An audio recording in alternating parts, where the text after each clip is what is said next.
Why does AA not work? And this is the flip side to the issue. It generally does not work for people who aren't immersed in the program and following the main goals, and that is to be join a home group, have a sponsor that you speak to regularly, to do the readings, and to follow the steps. So generally there's a reason why people fall out of it, and stress is the main thing why people tend not to maintain their program.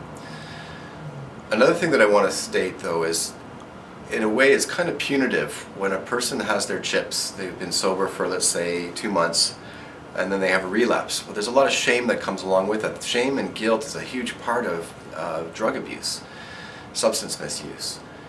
And we don't want to we look at it as a failure, that we have to go back and pick up another chip. However, that person deserves credit. I mean, for the time that they were clean and sober, whether it was 60 days and then they relapsed and they went out for a couple weeks and then finally came back to the program, they should still be applauded for having those 60 days.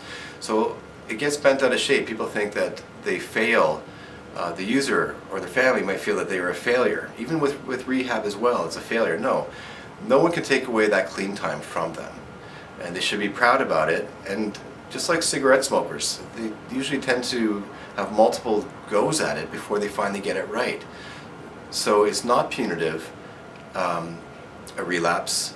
No one should feel ashamed by saying that they relapse. It takes a lot of guts to let people know, especially in a 12-step group, or to let your sponsor know that you've slipped. But that's where the toughness comes in, and that's what I admire, people who can say the truth no matter how painful.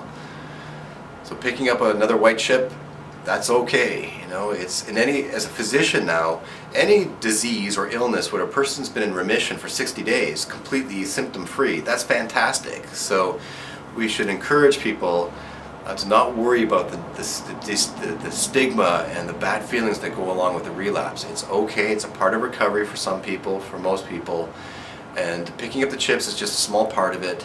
That's not the important part. The important part is having some sobriety under your belt.